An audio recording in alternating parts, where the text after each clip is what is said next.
बांग्लादेश में संविधान भी है, संसद भी है, सेना भी है और मिसाइल भी है, तोप भी है, बारूद भी है, गन भी है। इसके बावजूद पिता के सामने बेटी का बलात्कार हो रहा है, पति के सामने पत्नी का बलात्कार हो रहा है, बच्चे के सामने मां का बलात्कार हो रहा है। और चलिए बांग्लादेश तो छोड़िए, इतना सब कुछ हो रहा है, इसके बावजूद हमारे देश में नेता, अभिनेता, लेखक, बुद्धिजीवी, पत्रकार, कलमकार जो छोटी छोटी बात पे ट्वीट करते हैं, छोटी छोटी बात पे वीडियो बनाते हैं, वो भी मौन बैठे हुए। और ये जो पिता के सामने बेटी का बलात्कार हो रहा है या पति के सामने पत्नी का बलात्कार हो रहा है, ये जाति देख के नहीं हो रहा है, ये देख के नहीं हो रहा है कि ये ब्राह्मण है कि क्षत्रिय है कि वैश्य है कि दलित है, धर्म देख के भी नहीं हो रहा है। बलात्कार करते समय बलात्कारी ये नहीं देख रहे हैं ये हिंदू है कि जैन है कि बौद्ध है कि सिख है, केवल इसलिए बलात्कार हो रहा है कि ये काफिर है। अभी तो ऐसे वीडियो आए हैं कि बाकायदा अंडरवियर खोल के देखा गया है कि ये कहीं मुस्लिम तो नहीं है, और उसके बाद उसको मारा गया है।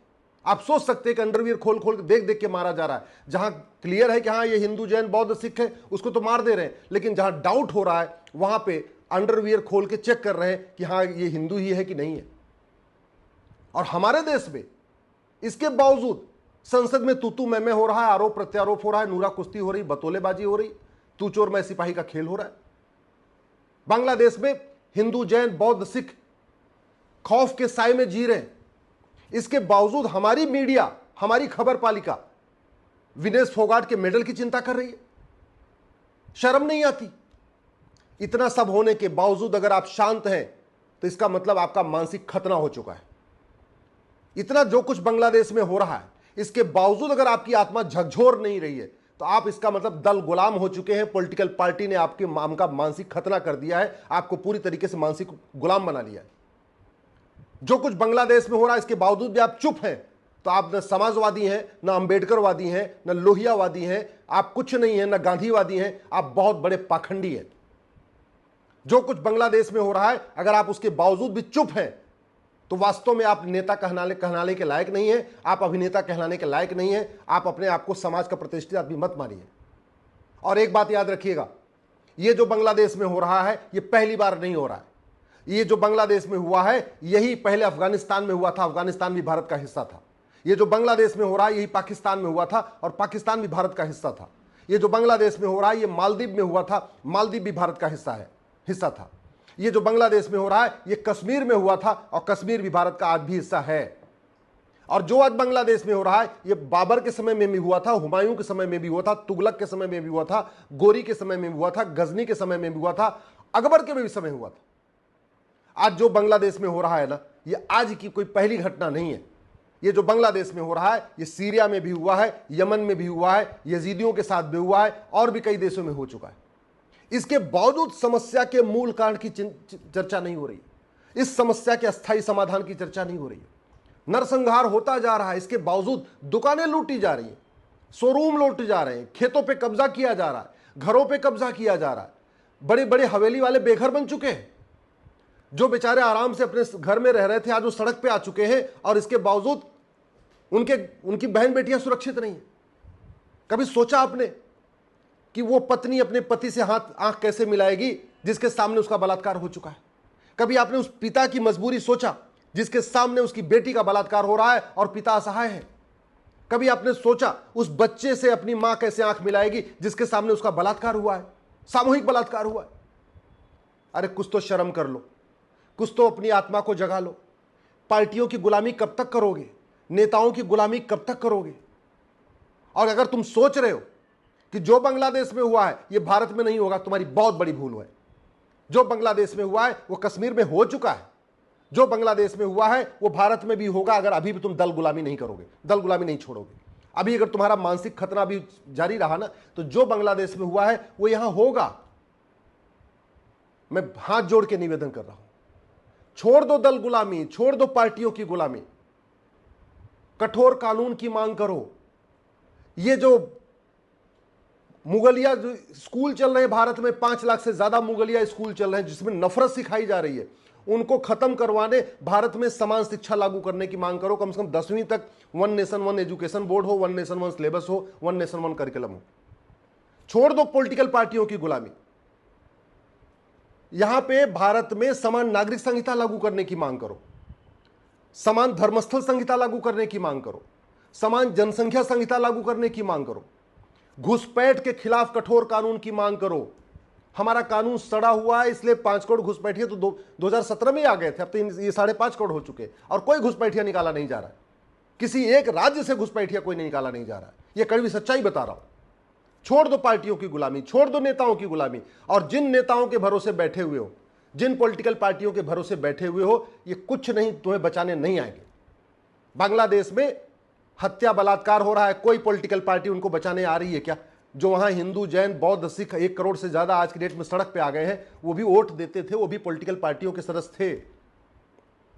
बांग्लादेश का कोई धर्मगुरु, महामंडलेश्वर, कथावाचक किसी को बचा पा रहा है क्या? अरे वो अपना ही घर नहीं बचा पा रहे। बांग्लादेश का कोई व्यापारी दूसरों को बचा पा रहा है कि नहीं? वो अपनी दुकान नहीं बचा पा रहा है, अपना शोरूम नहीं बचा पा रहा है, दूसरों कैसे बचा लेगा? बांग्लादेश का कोई नेता अभिनेता दूसरों को बचा पा रहा है क्या? वहां तो अभिनेताओं का घर जलाया जा रहा है, वहां तो गायकों का घर जलाया जा रहा है।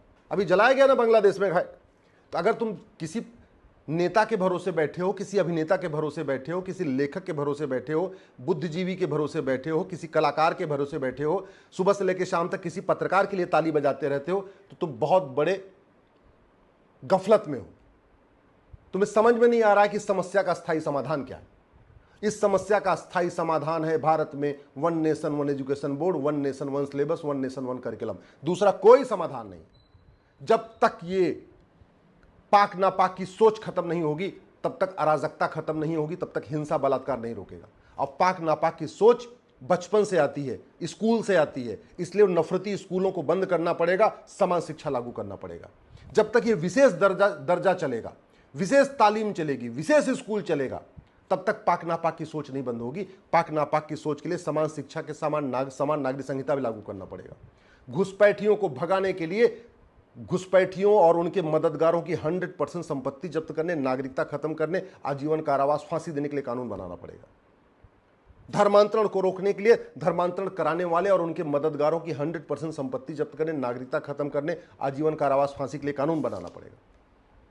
अगर हम चाहते हो भारत को बचाना, तो भ्रष्टाचार के खिलाफ कठोर कानून बनाना पड़ेगा, क्योंकि भारत में जितनी अराजकता है, ये सब काले धन के जरिए हो रही है। इसकी सबकी फंडिंग हवाला के जरिए हो रही है, FCRA के जरिए हो रही है। तो विदेशी चंदा नियंत्रण कानून बनाना पड़ेगा।